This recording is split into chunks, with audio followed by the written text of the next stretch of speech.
Hi friends, நாங்கள் சரண்யா.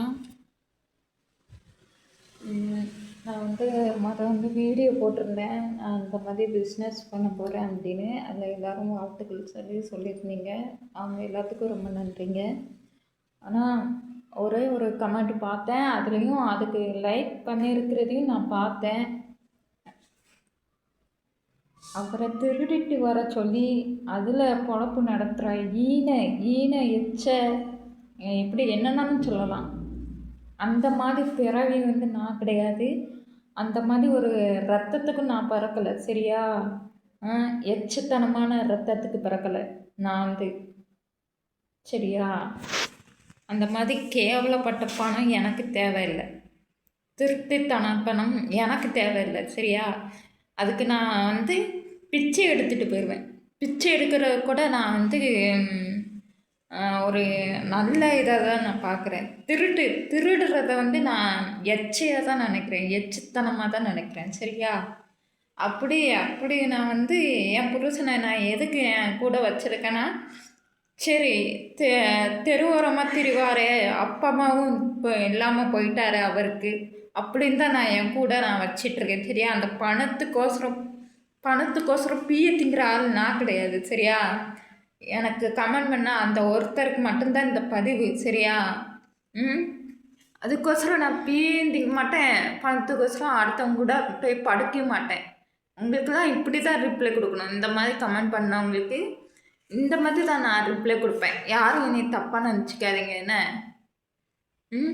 எல்லாத்துக்கும் என்னை பார்த்தா எப்படி தெரியுது உங்கள் எல்லாத்துக்கும்? நான் பேசாமல் இருப்பேன் நினச்சிங்களா?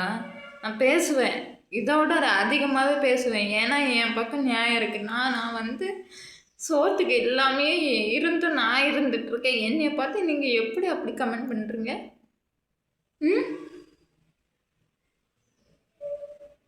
இல்லை, அவர்கிட்டே கேளுங்களேன்.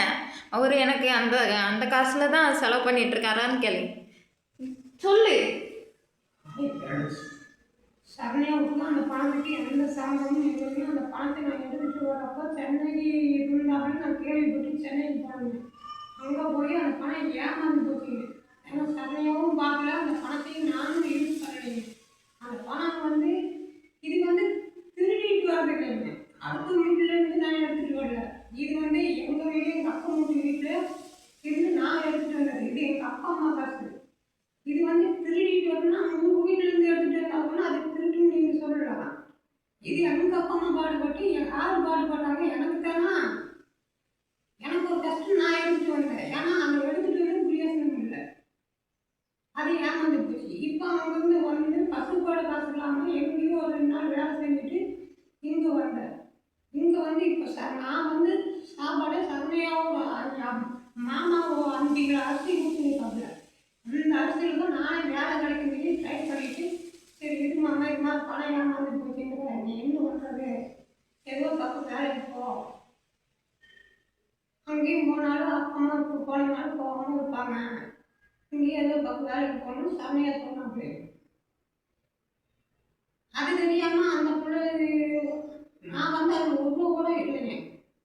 அப்படி இருந்து நானே இப்படி இருக்கிறோம். அந்த காசு வச்சு அதை எடுத்துகிட்டு வந்து உண்மைதாங்க. ஏன்னா அது நம்மளையே ஏமாத்திட்டு எடுத்துகிட்டு போயிட்டாங்க. சரி நல்லா விட்டு விடுங்க. பணம் போயிட்டு போச்சாங்க, உசுர் இருக்குது இல்லைங்க. நான் அப்படி நினச்சி தான் அவரை சேர்த்தேன், சரியா? பணத்துக்கோசரம் பீய திங்கிற சின்ன நான் கிடையாது, சரியா? எல்லாரையும் நான் இப்படி பேசுகிறேன்னு நீங்கள் நினச்சிக்காதீங்க. எனக்கு என்னால் சத்தியமாக சொல்கிறேனே, என்னால் முடியலை. நான் அந்த மாதிரி ஒரு கேரக்டர் கிடையாது, சரியா? யார் என்ன தப்பு செஞ்சாலும் சரி, அந்த தப்புக்கோசரம் இந்த இது கிடச்சிருச்சு, வருமானம் கிடச்சிருச்சு, தப்புலாம் தப்பு இல்லை அப்படி நினைக்கிற ஆள் நான் கிடையாது. நீங்கள் என்ன நினச்சிக்கிட்டீங்க? அவரை சேர்த்ததுக்கு காரணம் நான் பணத்தை வச்சு தான் அவரை சேர்த்துக்கிட்டேன்னு நீங்கள் நினைக்கிறீங்க, அப்படி தானே? நீங்கள் நினைக்கிறதுலையும் தப்பு இல்லை. ஆனால் சில பொம்பளைங்க அப்படி இருக்கலாம், நான் அப்படி இல்லை. நான் என்ன சொன்னேன், அவர் ஃபோன் பண்ணார், எனக்கு ஃபோன் பண்ணார், அப்போ நான் என்ன சொன்னேன் அப்படிங்கிறத நீங்கள் அந்த ஆடியோவில் கேட்டுட்டு வாங்க. கேட்டுட்டு கமெண்ட் பண்ணுங்கள் பார்ப்போம், சரியா? அப்படி நான் நினச்சிருந்தேன்னா சரி நான் வாரேன் நில்லுங்க அப்படின்னு நான் சொல்லியிருப்பேன். நீங்கள் நினைக்கிற மாதிரி நான் பணத்தை முக்கியமாக நினச்சிருந்தேன்னு நினச்சிக்கோங்க. அவர் ஃபோன் பண்ண அடுத்த செகண்டு நான் வந்து அஹ், அஹ், வா எங்கே இருக்க அப்படின்னு இன்ட்ரெஸ்டாக நான் கேட்டிருப்பேன். நான் வந்து அப்படிலாம் நான் கேட்கல. நான் என்ன பேசுகிறேன், அவர் என்ன பேசுனார் எல்லாமே இருக்குதுங்க. போய் நீங்கள் ரெக்கார்டை பார்த்துட்டு வாங்க. ஓகே, ரெக்கார்டை பார்த்துட்டு அதுக்கப்புறம் என்கிட்ட பேசலாம். கமெண்ட்டில் உனக்கு சேர்த்துருந்தா கூட அந்த காசு போயிருக்காது தெரியுமா? அது ஃபஸ்ட்டு உங்களுக்கு தெரியுமா? நான் சேர்க்காம நீ போ அப்படின்னு சொன்ன ஒரு காரணத்தினால யாரோ ஒருத்தங்க அவங்க கூப்பிட்டு உங்கள் ஒய்ஃப் இருக்கிற இடம் தெரியும்னு அப்படி கூட்டிகிட்டு போயிருக்காங்க.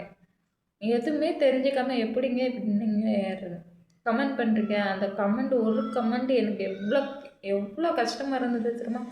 ஏன் நீங்கள் பேசினதுனால இல்லை, நீங்கள் பேசின அதே வார்த்தையை என் மாமா என் வீட்டுக்காரோட அண்ணன் 2 பேருமே அந்த மாதிரி என்னை பேசினாங்க. அதனால தான் எனக்கு இவ்வளோ கோபம் வர்றதுக்கு காரணமே தெரியுமா? அவரு தான் பேசுகிறாங்கன்னா நீங்களும்மா நீங்கள் பார்த்துட்டு தானே இருக்கீங்க, இவ்வளோ நாளாக பார்க்குறீங்க இன்னும் யூடியூப்பில். நான் அப்படிப்பட்ட ஆள் மாதிரியே உங்களுக்கு தெரியுது? பணத்துக்கோசரம் எதனாலும் திங்கிற ஆள் மாதிரி உங்களுக்கு தெரியுதா? சரி நீங்கள் வாங்க, ஆடியோவில் நீங்கள் கேளுங்க என்ன பேசணும் அப்படிங்கிறது. ஹலோ ஹலோ ஹலோ, எங்கே இருக்கிறேன்? நீ எங்க இருக்கிற? நான் வந்து பார்த்துட்டு சுவிட்ச் நிறைய வாரத்துக்கு வாங்கி பண்ணால் சுவிட்ச் ஆஃப்னு வந்துட்டு இருக்குது. ஆ சரி, இப்ப எங்க இருக்க? அங்கேயே தான். எங்க இருக்க? ஊர் பேர் என்ன? ஆய விழுப்புரம். ஆ, விழுப்புரம். விழுப்புரத்துக்கு என்ன மயத்துக்கு போன? நக்கிறதுக்கா? எவ்வளவு நக்க போன? சரி போ, அந்த ஊர் பேர் சொல்லு வர. ஊர் பேர் உனக்கு நொட்டுறாங்க. நீ வீட்டுக்கு கிளம்பு போ. நீ வீட்டுக்கு கிளம்பு. கேஸ் கொடுப்பேன்னு சொல்லிட்டு இருக்காங்க. என்கிட்ட எல்லாம் நீ வரக்கூடாது. உங்க அப்பா கேஸ் கொடுப்பேன் அப்படின்னு சொல்லிட்டு இருக்காங்க. நீ ஒழுங்கா மீதி இருக்கிற காசு கொடுப்பியாமா வீட்டுக்கு போய்? அது நான் கொடுத்துக்கலாம், நான் வரேன். நீ வர வேண்டாம். நீ காசு கொண்டு போய் மாமனார்கிட்ட கொடுக்குற. சரி, இல்லை நாகர்கோவில் போட்டா? நீ நாகர்கோயிலும் போக வேண்டாம், எந்த கோயிலும் நீ போக வேண்டாம். நீ வீட்டுக்கு கிளம்பு. உன்னைய பெற்றவங்க தானே, அவங்க உன்னைய பெற்றவங்க தானே. நீ அடிச்சு கொண்டு போடுவாங்களா? நான் தெரியாம எடுத்துட்டேன்பா, ஏதோ ஒரு வேகத்துல நான் எடுத்துட்டேன் அப்படின்னு சொல்லி மீதி காசை கொடுத்துட்டு நீ ஒழுங்கா சம்பாதி. நான் உன்னை சம்பாதிக்க தான் சொன்னேன். உன்னை திருடிட்டு ஓடிவான்னு சொல்லவே இல்லை. தேவையில்லாம நீ பண்ணிட்டு இருக்க, தேவையில்லாத வேலை நீ பண்ணிட்டு இருக்க. சரியா? நாகர்கோவில் போயிட்டு நீ எங்கேயோ போ, நீ எங்கேயோ போ. நாகர்கோயிலுக்கு போறான். நம்ம நாகர்கோயில்ல உன் கூட்டியா இருக்கா? போ.